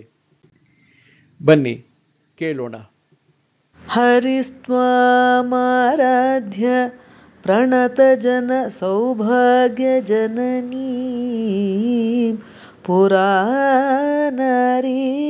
ಭೂತ್ವಾ ಪುರರಿಪುಮಪಿ ಕ್ಷೋಭಮನಯತ್ ಸ್ಮರೋಪಿ ತ್ವಾಂ ನತ್ವಾ ರತಿನಯನ ಲೇಹೇನ ವಪುಷ ಮುನೀನಾಮಪ್ಯಂತಃ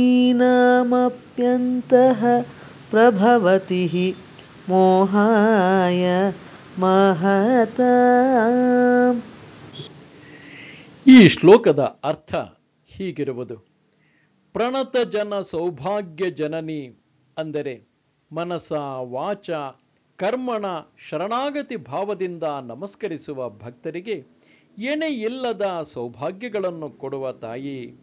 ಹಿಂದೆ ನಿನ್ನನ್ನು ಆರಾಧಿಸಿ ಶ್ರೀ ಮಹಾವಿಷ್ಣುವು ಮೋಹಿನಿ ರೂಪವೇಷಧಾರಿಯಾಗಿ ಕಾಮಾರಿಯಾದ ಈಶ್ವರನನ್ನೇ ಮೋಹಗೊಳಿಸಿದ ಹಾಗೆಯೇ ಈಶ್ವರನ 3ನೆಯ ಕಣ್ಣಿನ ಉರಿಗೆ ದಗ್ಧನಾದ ಮನ್ಮಥ ಕೊನೆಗೆ ನಿನ್ನ ಕರುಣೆಯಿಂದ ಆತನ ಭಾರ್ಯೆಯಾದ ರತೀದೇವಿಗೆ ಮಾತ್ರ ದೃಗ್ಗೋಚರನಾಗುವ ವರ ಪಡೆದು ಮಿಕ್ಕ ಸರ್ವ ಪ್ರಾಣಿ ಕೋಟಿಗೆ ಅದೃಶ್ಯನಾಗಿದ್ದಾನೆ.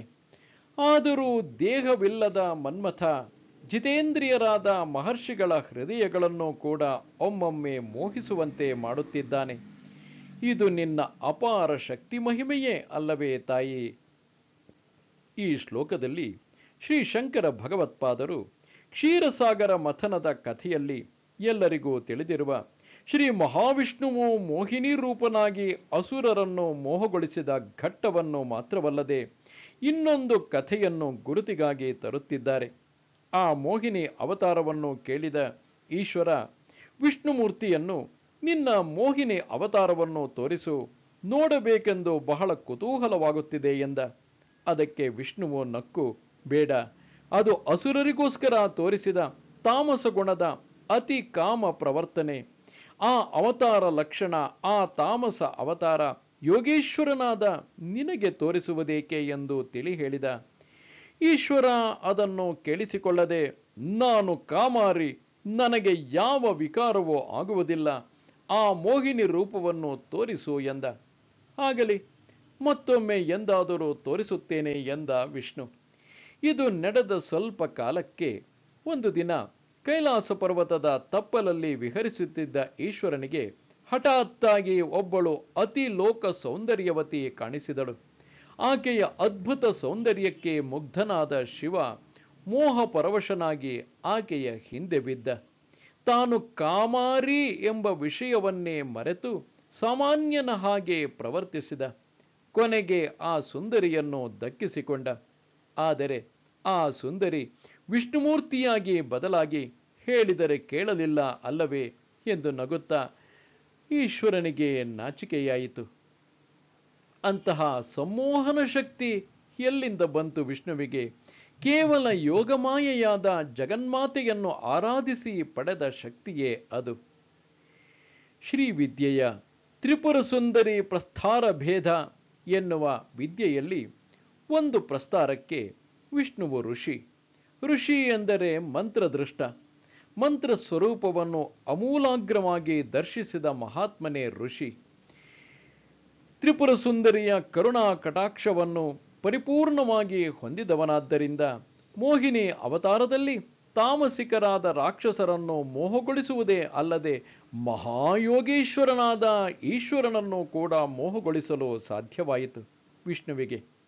ಇನ್ನು ಮನ್ಮಥ ಶ್ರೀದೇವಿಯನ್ನು ಉಪಾಸನೆ ಮಾಡಿ ಶ್ರೀವಿದ್ಯೆಯನ್ನು ತನ್ನದಾದ ಪ್ರತ್ಯೇಕ ಪದ್ಧತಿಯಲ್ಲಿ ಆವಿಷ್ಕರಿಸಿದ 12 ಜನರಲ್ಲಿ ಅವನು ಒಬ್ಬ. ಈ 12 ಜನರು ಮನು, ಚಂದ್ರ, ಕುಬೇರ, ಅಗಸ್ತ್ಯ, ಲೋಪಾಮುದ್ರ, ಅಗ್ನಿ, ಸೂರ್ಯ, ಇಂದ್ರ, ಸ್ಕಂದ, ಶಿವ, ಕ್ರೋಧ ಭಟ್ಟಾರಕ ಅಥವಾ ದೂರ್ವಾಸ ಮತ್ತು ಮನ್ಮಥ. ಇವರೇ ಆ 12 ಜನಗಳು. ಮನ್ಮಥ ದೇಹವಿಲ್ಲದಿದ್ದರೂ ಕೇವಲ ರತಿದೇವಿಗೆ ಮಾತ್ರ ಗೋಚರನಾದರೂ ತನ್ನ ಹೃದಯದಿಂದ ಅಮ್ಮನವರನ್ನು ಅಕುಂಠಿತ ಭಕ್ತಿಯಿಂದ ಅರ್ಚಿಸಿ ಮನ್ಮಥ ವಿದ್ಯೆಯಾಗಿ ಶ್ರೀವಿದ್ಯೆಗೆ ಒಂದು ರೂಪವನ್ನು ಕಲ್ಪಿಸಿದವನಾದ.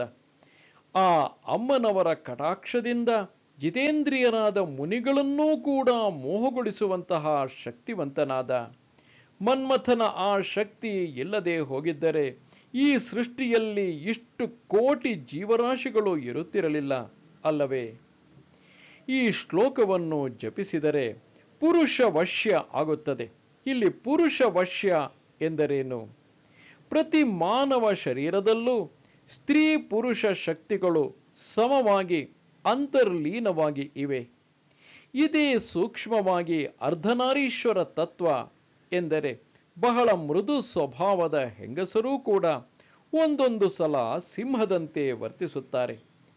ಈ ಕಲಿಕಾಲದಲ್ಲಿ ಉದ್ಯೋಗಸ್ಥಳಾಗಿ ಹೊರಗೆ ಸಮಾಜದಲ್ಲಿ ಓಡಾಡಬೇಕಾದ ಸ್ತ್ರೀ ತನ್ನನ್ನು ತಾನು ರಕ್ಷಿಸಿಕೊಳ್ಳಬೇಕು.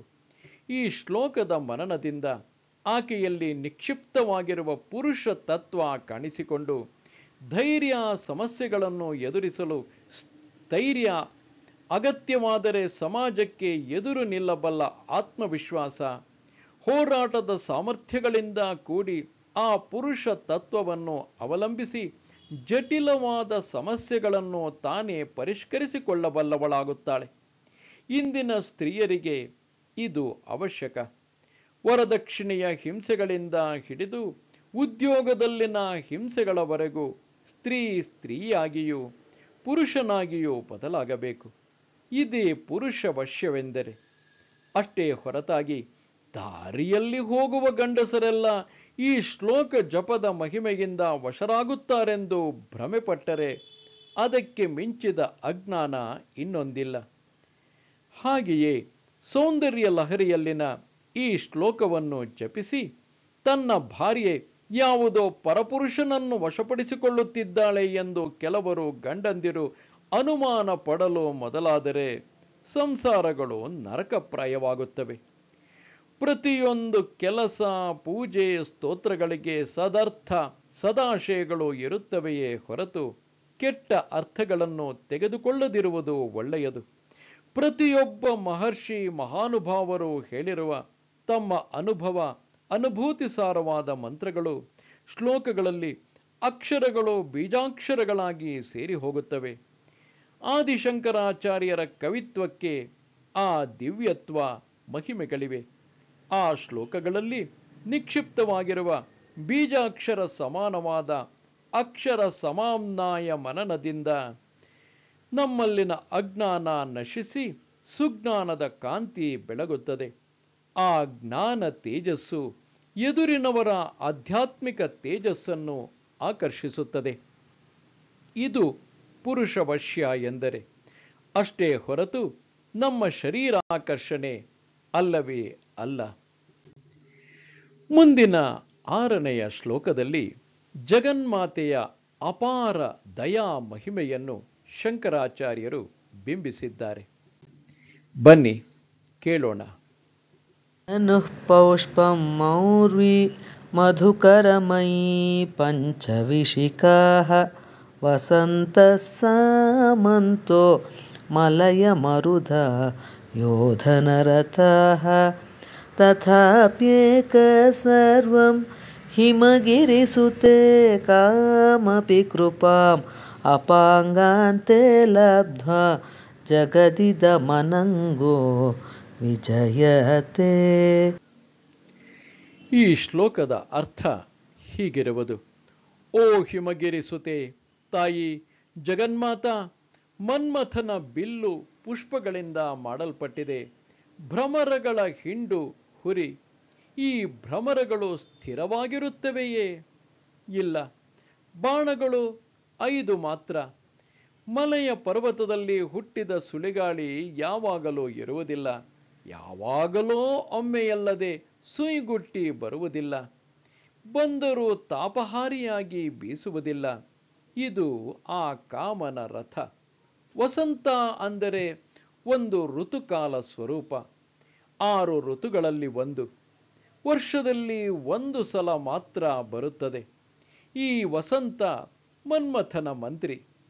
ಇಂತಹ ಸಾಮಗ್ರಿಗಳಿಂದ ಕೂಡಿದ ಅಶರೀರನಾದ ಮನ್ಮಥ ಜಗತ್ತಿನ ಸರ್ವ ಮಾನವ ಹೃದಯಗಳನ್ನು, ಪ್ರಾಣಿ ಕೋಟಿಯನ್ನು ಕ್ಷೋಭೆಗೊಳಿಸುವಂತಹ ಶಕ್ತಿವಂತ ಹೇಗಾದ ಎಂದರೆ ಅದು ಕೇವಲ ನಿನ್ನ ಕಡೆಗಣ್ಣಿನ ನೋಟವೆಂಬ ದಯಾರಸದಿಂದ ಕೂಡಿದ ಶಕ್ತಿಯೇ, ನಿನ್ನ ದಯಾ ದೃಷ್ಟಿಯ ಮಹಿಮೆಯೇ.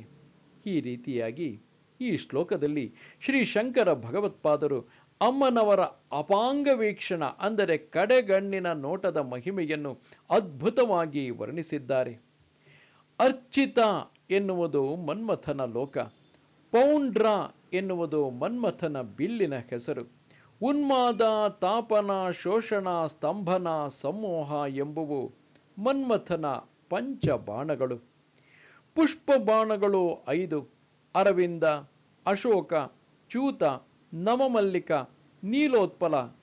ಈ ಪುಷ್ಪಬಾಣಗಳನ್ನೇ ಮೇಲೆ ಹೇಳಿದ ಭಾವಗಳಿಂದ ಮಂತ್ರಪೂರಿತವಾಗಿ ಪ್ರಯೋಗಿಸಿದಾಗ ಅದು ಉನ್ಮಾದ, ತಾಪನ, ಕ್ಷೋಭ, ಸ್ತಂಭ, ಸಂಮೋಹನಗಳನ್ನು ಉಂಟು ಮಾಡುತ್ತವೆ ಎಂಬುದನ್ನು ಅರ್ಥ ಮಾಡಿಕೊಳ್ಳಬೇಕು. ತನ್ನ ಈ ಪಂಚಬಾಣಗಳು ಕೆಲಸ ಮಾಡದೇ ಹೋದಾಗ ಮನ್ಮಥ ಕೊನೆಯದಾದ 6ನೇ ಬಾಣವಾದ ಸ್ತ್ರೀಯ ಕಡೆಗಣ್ಣ ನೋಟ ಎನ್ನುವ ಬಾಣವನ್ನು ಪ್ರಯೋಗಿಸುತ್ತಾನೆ. ಮನ್ಮಥನ ಧಾಟಿಯನ್ನು ಭಾವ ವಿಜಯ ಪ್ರಬೋಧಿಕ ಎನ್ನುತ್ತಾರೆ. ಚಿತೇಂದ್ರಿಯರು ಕೂಡ ಮನ್ಮಥನ ಧಾಟಿಯನ್ನು ತಡೆದುಕೊಳ್ಳಲಾರರು. ಒಂದೊಂದು ಸಲ ಪತನವಾಗುತ್ತಾರೆ.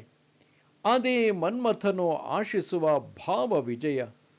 ಮನ್ಮಥನ ಪದ್ಮ ಸುವತಂಸಕ, ಮನ್ಮಥನ ಶಂಖ ವಿಲಾಸ. ಶರೀರ ಶಿವನ ಕಣ್ಣುರಿಗೆ ಸಿಕ್ಕು ದಗ್ಧವಾಗಲು ಅನಂಗನಾದ ಅಂಗಾಂಗರಹಿತನಾದ ಮನ್ಮಥ ಶ್ರೀವಿದ್ಯೆಯನ್ನು ಉಪಾಸಿಸಿ ಅತಿ ಶಕ್ತಿವಂತಳಾದ ಆ ಜಗನ್ಮಾತೆಯ ಕಡೆಗಣ್ಣ ನೋಟವೆಂಬ ದಯಾಮೃತ ವರ್ಷಕ್ಕೆ ಪಾತ್ರನಾಗಿ ತನ್ನ ಪುಷ್ಪಬಾಣಗಳಿಂದಲೇ ಸರ್ವ ಜಗತ್ತನ್ನು ಜಯಿಸುವ ಶಕ್ತಿಯನ್ನು ಸಾಧಿಸಿರುವುದಾದರೆ, ನಾವು ಸಶರೀರರು ಆ ತಾಯಿಯನ್ನು ಆರಾಧಿಸಿ ಆ ತಾಯಿಯ ದಯಾಪಾತ್ರರಾಗುವುದಾದರೆ ಪ್ರಪಂಚವನ್ನು ಸುಭಿಕ್ಷ ಶಾಂತಿಗಳಿಂದ ಕೂಡಿದ್ದನ್ನಾಗಿ ಮಾಡುವ ಶಕ್ತಿ ಸಂಪನ್ನರಾಗಲಾರೆವೆ. ಸತ್ ಕೋರಿಕೆಗಳಿಗೆ ಆ ಜಗನ್ಮಾತೆಯ ಆಶೀರ್ವಾದ ಯಾವಾಗಲೂ ಇದ್ದೇ ಇದೆ. ಆದರೆ ಅದಕ್ಕೆ ನಾವು ಮಾಡಬೇಕಾದದ್ದೇನು? ಈ ಶ್ಲೋಕವನ್ನು ಪುನರುಚ್ಚರಿಸುವುದೇ. ಈ ಶ್ಲೋಕವನ್ನು ಪ್ರತಿದಿನ ಭಕ್ತಿ ಶ್ರದ್ಧೆಗಳಿಂದ ನಿಷ್ಕಾಮರಾಗಿ ಪುನಶ್ಚರಣ ಮಾಡುವುದಾದರೆ ಸಾಧಕನಿಗೆ ನಪುಂಸಕತ್ವ ಹೋಗಿ ಪುತ್ರ ಪ್ರಾಪ್ತಿಯಾಗುತ್ತದೆ ಎಂದು ತಾಂತ್ರಿಕ ಶಾಸ್ತ್ರ ಹೇಳುತ್ತದೆ. ಇಲ್ಲಿ ನಪುಂಸಕತ್ವ ಎಂದರೆ ಸಂತಾನೋತ್ಪತ್ತಿ, ಶಕ್ತಿಹೀನತೆ ಎಂದರ್ಥವಲ್ಲ. ಕೆಲವರು ಸ್ತ್ರೀ ಪುರುಷರಿಗೆ ಸುಮ್ಮನೆ ನಿರಾಶೆ, ನಿಸ್ಪೃಹತೆ, ತಾವು ಏನನ್ನು ಸಾಧಿಸಲಾರೆವೋ ಎನ್ನುವ ಆತ್ಮನ್ಯೂನತಾ ಭಾವ ಇರುತ್ತದೆ.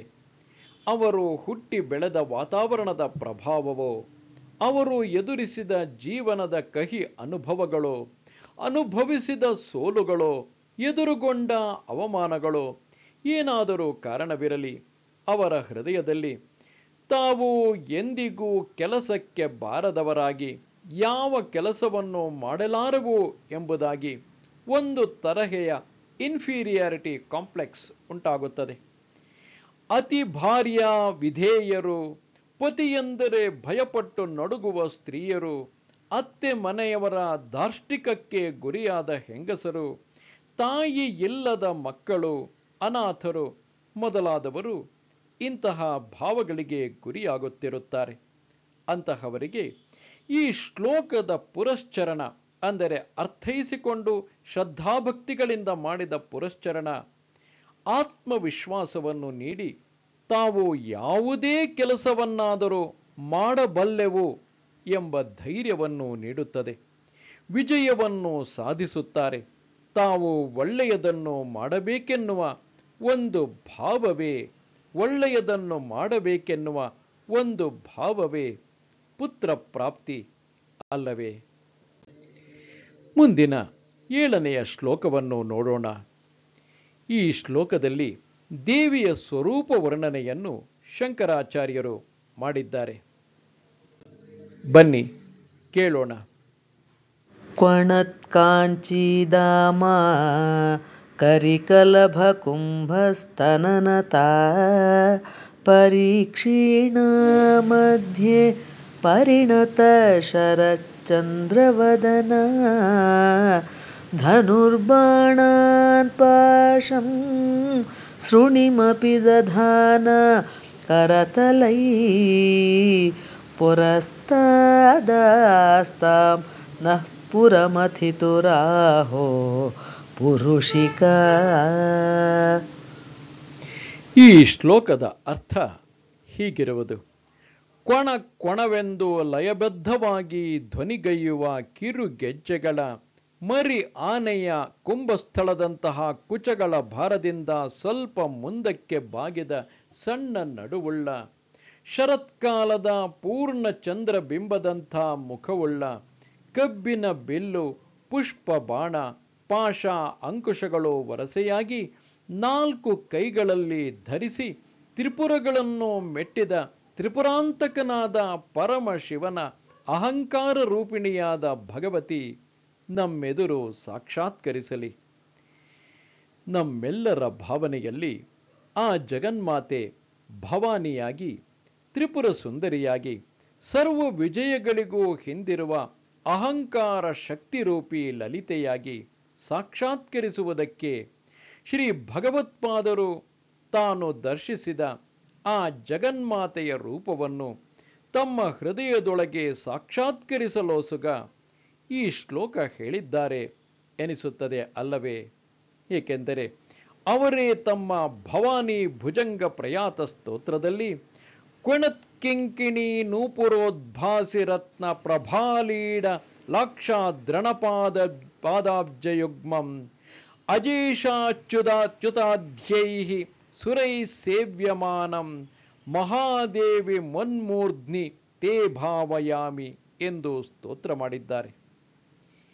ಈ ಸೌಂದರ್ಯ ಲಹರಿಯ 7ನೇ ಶ್ಲೋಕವನ್ನು ದಿನವೂ ಭಕ್ತಿ ಶ್ರದ್ಧೆಗಳಿಂದ ಪುರಶ್ಚರಣ ಮಾಡುವುದಾದರೆ ಶತ್ರು ಜಯ ಲಭಿಸುತ್ತದೆ ಎಂದು ದೇವಿ ಉಪಾಸಕರು ಸಾಧನೆಯಲ್ಲಿ ತಿಳಿಸಿದ್ದಾರೆ. ಇಲ್ಲಿ ಶತ್ರುಗಳೆಂದರೆ ಯಾರೋ ಹೊರಗಿನವರಲ್ಲ, ನಮ್ಮಲ್ಲಿನ ಕಾಮ, ಕ್ರೋಧ, ಲೋಭ, ಮೋಹ, ಮದ, ಮತ್ಸರಗಳೆಂಬ ಅರಿಷಡ್ವರ್ಗಗಳೇ. ನಮ್ಮಲ್ಲಿನ ಎಲ್ಲ ದುರ್ಭಾವನೆಗಳಿಗೂ ದುಷ್ಕರ್ಮಗಳಿಗೂ ಮೂಲವಾದ ಈ 6 ಶತ್ರುಗಳನ್ನು ಒಂದೊಂದಾಗಿ ಅಮ್ಮನವರ ಸ್ತೋತ್ರ, ಪೂಜೆ, ನಾಮ ಜಪ ಈ ಪುರಶ್ಚರಣೆಗಳೊಡನೆ ಜಯಿಸಬಲ್ಲೆವಾದರೆ ಇನ್ನು ಪ್ರಪಂಚದಲ್ಲಿ ಶತ್ರು ಎನ್ನುವವರು ಬೇರೆ ಯಾರೂ ನಮಗೆ ಇರುವುದಿಲ್ಲ ಎನ್ನುವ ಭಾವನೆ ಇದು. ಅಂತಃಶತ್ರುಗಳೊಡನೆ ನಾವು ಒಳ್ಳೆಯವರಾಗಿದ್ದರೂ ಅನವಶ್ಯಕವಾಗಿ ನಮ್ಮನ್ನು ಸೋಲಿಸುವ ಸಮಾಜದಲ್ಲಿನ ಕೆಲವರು ದುಷ್ಟರ ದುಷ್ಟ ಪ್ರವರ್ತನ ಬಾಧಿಸುವ ಸಮಸ್ಯೆಗಳು ಈ ಪುರಶ್ಚರಣೆಯೊಡನೆ, ಅಂದರೆ ಈ ಶ್ಲೋಕದ ಪುರಶ್ಚರಣೆಯೊಡನೆ ನಾಶವಾಗುವುದು. ಅಮ್ಮನವರ ದಯೆಯಾದರೆ ಯಾವುದು ತಾನೇ ಅಸಾಧ್ಯ? ಮುಂದೆ ಶ್ಲೋಕ 8ರಲ್ಲಿ ಅಮ್ಮನವರ ನಿವಾಸವಾದ ಚಿಂತಾಮಣಿ ಗ್ರಹವನ್ನು ಶಂಕರಾಚಾರ್ಯರು ವರ್ಣಿಸುತ್ತಿದ್ದಾರೆ. ಬನ್ನಿ ಕೇಳೋಣ. ಸುಧಾ ಸಿಂಧೋರ್ಮಧ್ಯೆ ಸುರವಿಟಪಿವಾಟಿ ಪರಿವೃತೆ ಮಣಿದ್ವೀಪೆ ನೀಪೋಪವನವತಿ ಚಿಂತಾ ಮಣಿಗೃಹೆ ಶಿವಾಕಾರೆ ಮಂಚೆ ಪರಮಶಿವ ಪರ್ಯಂಕ ನಿಲಯಾಂ ಭಜಂತಿ ತ್ವಾಂ ಧನ್ಯಾಃ ಕತಿಚನ ಚಿದಾನಂದ ಲಹರಿ. ಈ ಶ್ಲೋಕದಲ್ಲಿ ಶ್ರೀ ಶಂಕರ ಭಗವತ್ಪಾದರು ಆ ತಾಯಿಯ ಸಾಕ್ಷಾತ್ಕಾರವನ್ನು ಸಂಪೂರ್ಣವಾಗಿ ಹೊಂದಿ ಮಾನವರೆಲ್ಲರ ಮೇಲಿನ ಅಪಾರ ದಯೆಯಿಂದ ತಾನು ದರ್ಶಿಸಿದ ದಿವ್ಯ ಮಂಗಳ ಸ್ವರೂಪವನ್ನು ನಮ್ಮೆಲ್ಲರಿಗೂ ದರ್ಶಿಸುವ ಪ್ರಯತ್ನವನ್ನು ಮಾಡಿದ್ದಾರೆ. ಆದರೆ ನಾವು ಅಂತಹ ಅರ್ಹತೆಯನ್ನು ಸಾಧಿಸಬೇಕು. ಈ ಶ್ಲೋಕದ ಅರ್ಥ ಹೀಗಿರುವುದು: ತಾಯಿ ಜಗನ್ಮಾತೆ ಸುಧಾ ಸಮುದ್ರ ಮಧ್ಯದಲ್ಲಿ ಕಲ್ಪ ವೃಕ್ಷಗಳಿಂದ ಪರಿವೇಷ್ಟಿತವಾಗಿ ಕದಂಬ ವೃಕ್ಷಗಳಿರುವ ಉದ್ಯಾನವನದಲ್ಲಿ ಚಿಂತಾಮಣಿ ಗ್ರಹದಲ್ಲಿ ಶಿವಾಕಾರ ಮಂಚದಲ್ಲಿ, ಅಂದರೆ ಬ್ರಹ್ಮ ವಿಷ್ಣು ಮಹೇಶ್ವರ ರುದ್ರರು 4 ಕಾಲುಗಳಾಗಿರಲು, ಸದಾಶಿವನು ಮಂಚದ ಮೇಲಿನ ಫಲಕವಾಗಿರಲು, ಪಂಚಬ್ರಹ್ಮ ಸಿಂಹಾಸನಾಸೀನೆಯಾಗಿ ನಿರತಿಶಯ ಆನಂದ ತರಂಗ ರೂಪದಲ್ಲಿ, ಅಂದರೆ ಚಿದಾನಂದ ಲಹರಿಯಾಗಿರುವ ನಿನ್ನನ್ನು ಕೆಲವೇ ಧನ್ಯರು ಮಾತ್ರ ಸೇವಿಸಲು ಸಾಧ್ಯವಾಗಿದ್ದಾರೆ. ಆ ಕೆಲವರಾದರೂ ಯಾರು? ಅಂತರ್ಮುಖಿಗಳಾದ ಮಹಾತ್ಮರು, ಚಿತ್ತಶುದ್ಧಿಯಿಂದ ಡಾಂಭಿಕತೆ ಇಲ್ಲದೆ ಪೂಜಿಸುವ ಭಕ್ತರು, ಅಂತಹವರು ಮಾತ್ರವೇ ದರ್ಶಿಸಬಲ್ಲರು ಎನ್ನುವ ಭಾವ. ಲಲಿತಾ ಸಹಸ್ರನಾಮ ಸ್ತೋತ್ರದಲ್ಲಿ ಅಂತರ್ಮುಖ ಸಮಾರಾಧ್ಯ ಬಹಿರ್ಮುಖ ಸುದುರ್ಲಭ ಎನ್ನುವ ನಾಮವೊಂದಿದೆ. ಪ್ರಪಂಚದಲ್ಲಿದ್ದರೂ ತಾವರೆ ಎಲೆಯ ಮೇಲಿನ ನೀರಿನಂತೆ ಇರಬಲ್ಲವರೇ ಅಂತರ್ಮುಖರು. ಅವರೇ ಆ ತಾಯಿಯನ್ನು ನವಾವರಣದಿಂದ ಕೂಡಿದ ಶ್ರೀಚಕ್ರ ಮಧ್ಯಸ್ಥೆಯಾಗಿಯೂ ಶ್ರೀಚಕ್ರ ಸ್ವರೂಪಿಣಿಯಾಗಿಯೂ ಕದಂಬ ವೃಕ್ಷ ಕಲ್ಪ ವೃಕ್ಷಗಳ ವನಮಧ್ಯದಲ್ಲಿ ಚಿಂತಾಮಣಿ ದ್ವೀಪ ಗ್ರಹದಲ್ಲಿ ಪಂಚಬ್ರಹ್ಮಾಸನಾಸೀನೆಯಾಗಿಯೂ ಲಲಿತಾ ತ್ರಿಪುರ ಸುಂದರಿಯಾಗಿಯೂ ದರ್ಶನ ಮಾಡಬಲ್ಲವರು. ಕುತರ್ಕಗಳಿಂದ ಲೌಕಿಕವಾದಗಳಿಂದ, ಭೋಗಾಪೇಕ್ಷೆಯಿಂದ, ಸ್ವಾರ್ಥಪರತೆಯಿಂದ, ಕಪಟ ಪೂಜೆಗಳಿಂದ ಅಮ್ಮನವರ ಪೂಜೆಯನ್ನು ಲೌಕಿಕ ಜೀವನಕ್ಕಾಗಿ ಸಾಧನವಾಗಿ ಎಣಿಸುವವರೇ ಬಹಿರ್ಮುಖರು. ಅವರು ಆ ಚಿದಾನಂದ ಸ್ವರೂಪಿಣಿ ರೂಪವನ್ನು ದರ್ಶಿಸಲಾರರು ಎಂದು ಘಂಟಾಘೋಷವಾಗಿ ಹೇಳಿದ್ದಾರೆ ಭಗವತ್ಪಾದರು. ಶ್ರೀ ಆದಿಶಂಕರರು ಸೌಂದರ್ಯ ಲಹರಿಯನ್ನು ಆನಂದ ಲಹರಿ ಮತ್ತು ಸೌಂದರ್ಯ ಲಹರಿ ಎಂದು ಎರಡು ವಿಭಾಗವಾಗಿ ರಚನೆ ಮಾಡಿದರು. ಆನಂದ ಲಹರಿ ಅಥವಾ ಚಿದಾನಂದ ಲಹರಿಯಲ್ಲಿ ಅಮ್ಮನವರ ಶಕ್ತಿ, ಮಹಿಮೆ, ಸ್ವರೂಪಗಳನ್ನು ವರ್ಣಿಸಿ ಸಮಯಾಚಾರ ಪ್ರಕಾರವಾಗಿ ಮಾಡುವ ಸಹಸ್ರಾರ ಚಕ್ರ ಪೂಜೆಗೆ ಅನುವಾಗುವಂತೆ ನಿರ್ಗುಣೋಪಾಸನೆ ಹೇಳಿದರು. ಶ್ರೀಚಕ್ರ ಸ್ವರೂಪಿಣಿ, ನಿರ್ಗುಣ ಸ್ವರೂಪಿಣಿ ಆದ ಅಮ್ಮನವರು ಆಕೆ. ಆ ನಂತರ ಅಮ್ಮನವರ ಕಿರೀಟದಿಂದ ಮೊದಲು ಮಾಡಿ ಪಾದಗಳವರೆಗೂ ವರ್ಣಿಸಿದ ಸೌಂದರ್ಯ ಲಹರಿ. ಆ ತಾಯಿಯ ಸೌಂದರ್ಯವೆನ್ನುವ ಉದ್ಧೃತ ಪ್ರವಾಹದಲ್ಲಿ ತಾನು ಮುಳುಗಿ ಮಗುವಿನಂತೆ ಈಜಾಡಿ ಮಾನವ ಲೋಕಕ್ಕೆ ಆ ಆನಂದವನ್ನು ಹಂಚಿಟ್ಟರು ಉದ್ಧಾರವಾಗಿ ಎಂದು. ಇಷ್ಟರವರೆಗೂ ಆ ತಾಯಿಯ ದಿವ್ಯ ರೂಪವನ್ನು ಸ್ವಲ್ಪ ಮಟ್ಟಿಗೆ ಪಾದರಜದ ಪಾದರಜ ಅಥವಾ ಚರಣಗಳ ಮಹಿಮೆಯ ರೂಪದಲ್ಲಿ ಭಗವತ್ಪಾದರ ಮಾರ್ಗದರ್ಶಕತ್ವದಲ್ಲಿ ಇಲ್ಲಿಯವರೆಗೂ ಸ್ವಲ್ಪ ಮಟ್ಟಿಗೆ ದರ್ಶಿಸಿದ್ದೇವೆ. ಇಲ್ಲಿಗೆ ಪ್ರಥಮ ಅಧ್ಯಾಯ ಸಮಾಪ್ತಿಯಾಯಿತು. ಈ ಪ್ರಥಮ ಅಧ್ಯಾಯದ ಸಾರವನ್ನು ನೋಡೋಣ. ಈ ಅಧ್ಯಾಯದಲ್ಲಿ ಈ ಜಗನ್ಮಾತೆಯ ಶಕ್ತಿ, ಪಾದರಜದ ಪ್ರಭಾವ, ಆ ತಾಯಿಯ ಚರಣ ಕಮಲಗಳಿಗೆ ನಮಸ್ಕರಿಸಿದರೆ ಸಕಲ ಕೋರಿಕೆಗಳನ್ನು ಆ ತಾಯಿಯ ಪಾದಗಳೇ ತೀರಿಸುತ್ತವೆ ಎನ್ನುವ ವಿಶ್ವಾಸ, ಆ ತಾಯಿಯ ಅಪಾರ ಕರುಣೆಯಿಂದ ಅನಂಗನಾದ ಮನ್ಮಥ ಹೊಂದಿದ ಶಕ್ತಿ, ಈಶ್ವರನ ಅಹಂಕಾರ ರೂಪಿಣಿಯಾದ ಆ ತಾಯಿಯ ಸ್ವರೂಪ, ನವಾವರಣಗಳಿಂದ ಕೂಡಿದ ಮಣಿದ್ವೀಪದಲ್ಲಿ ಮಂಗಳಕರವಾದ ಶಿವಾಕಾರದ ಮಂಚದ ಮೇಲೆ ವಿರಾಜಿಸಿರುವ ಆ ತಾಯಿಯ ವೈಭವ ಎಲ್ಲವನ್ನೂ ಶಿಖರಿಣಿ ವೃತ್ತದಲ್ಲಿ ಸಾಗುವ ಶ್ಲೋಕಗಳಲ್ಲಿ ಶ್ರೀ ಆದಿಶಂಕರಾಚಾರ್ಯರು ಬೋಧಿಸಿದ್ದಾರೆ. ಆ ಮಹಾತಾಯಿಯ ಸಾಕ್ಷಾತ್ಕಾರವಾಯಿತಲ್ಲವೇ? ಇನ್ನು ಆ ತಾಯಿಯ ನಿರ್ಗುಣ ರೂಪವನ್ನಲ್ಲದೆ ಸಗುಣ ರೂಪವನ್ನು ದರ್ಶಿಸೋಣ. ಏಕೆಂದರೆ ಎಲ್ಲರಿಗೂ ನಿರ್ಗುಣ ರೂಪವನ್ನು ಉಪಾಸನೆ ಮಾಡುವ ಶಕ್ತಿ, ಏಕಾಗ್ರತೆ, ಧ್ಯಾನ, ಸಮಾಧಿ ಬಹಳ ಕಷ್ಟ ಸಾಧ್ಯ. ಕಾರಣ ಜನ್ಮರಿಗೆ ಮಾತ್ರ ಅದು ಸಾಧ್ಯ. ನಮ್ಮಂತಹ ಸಾಧಾರಣ ಭಕ್ತರೆಲ್ಲ ಒಂದು ದಿವ್ಯ ರೂಪವನ್ನು ಮರಣ ಮಾಡಿಕೊಳ್ಳುತ್ತಾ ಮುಂದುವರಿದರೆ ಸಾಧನೆ ಮುಂದುವರಿದಂತೆಲ್ಲ ನಿರ್ಗುಣ ರೂಪದಲ್ಲಿ ಮನಸ್ಸನ್ನು ನಿಶ್ಚಯ ಮಾಡಬಲ್ಲೆವು. ಅದಕ್ಕಾಗಿ ಶ್ರೀ ಶಂಕರ ಭಗವತ್ಪಾದರು ತಾವು ಶಿಶುವಾಗಿ ಕಂಡು ಬಣ್ಣಿಸಿದ ಆ ಜಗನ್ಮಾತೆಯ ಸೌಂದರ್ಯ ವರ್ಣನೆಯಿರುವ ಈ ಅಧ್ಯಾಯವನ್ನು ಭಕ್ತಿ ಶ್ರದ್ಧೆಗಳಿಂದ ಪಾರಾಯಣ ಮಾಡಿದವರಿಗೆ ಜಗನ್ಮಾತೆಯ ಅಪಾರ ಕರುಣೆಯಿಂದ ಸಕಲ ಕಾರ್ಯ ಜಯವಾಗುತ್ತದೆ. ಅಂದರೆ ನಾವು ಕೈ ಹಾಕಿದ ಸತ್ಕಾರ್ಯಗಳನ್ನು ಜಯಪ್ರದವಾಗಿ ನೆರವೇರಿಸಬಲ್ಲೆವು. ಸರ್ವ ಜನ ವಶ್ಯತೆ ಅಂದರೆ ನಮ್ಮ ಚಂಚಲವಾದ ಅತಿ ಕೋರಿಕೆಗಳಿಂದ ತುಂಬಿದ ಇಂದ್ರಿಯಗಳನ್ನು ಹಿಡಿತದಲ್ಲಿ ಇಟ್ಟುಕೊಳ್ಳಬಲ್ಲೆವು.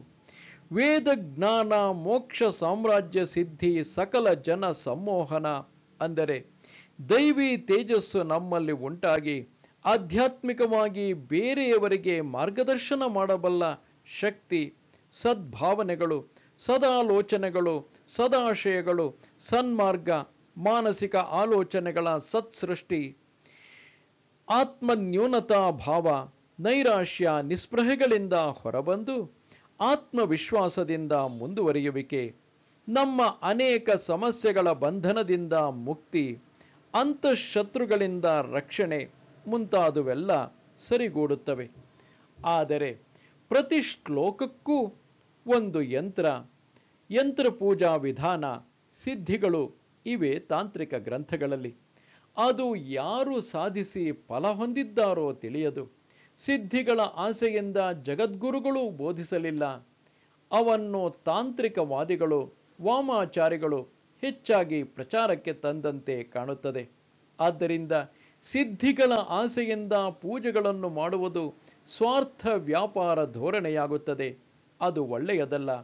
ಒಬ್ಬ ಭಿಷಜ ಶ್ರೇಷ್ಠನಾಗಿ ಆ ಪರಮಗುರು ಪ್ರಸಾದಿಸಿದ ಭವರೋಗಕ್ಕೆಂದು ಔಷಧವಾಗಿ ತಿದ್ದಿದ ಶ್ಲೋಕಗಳ ಅಮೃತ ಧಾರೆಯಲ್ಲಿ ಮೀಯಲು ನಾವು ಮಾನಸಿಕವಾಗಿ ಆ ಜಗನ್ಮಾತೆಯ ಮಕ್ಕಳಾಗಿ ನಿಷ್ಕಲ್ಮಶವಾದ ಬಾಲ್ಯತ್ವದಿಂದ ಮಾನಸಿಕವಾಗಿ ಬಾಲ ನಗುವನ್ನು ಅಳವಡಿಸಿಕೊಂಡು ಆ ತಾಯಿಯ ಮಡಿಲನ್ನು ಸೇರೋಣ.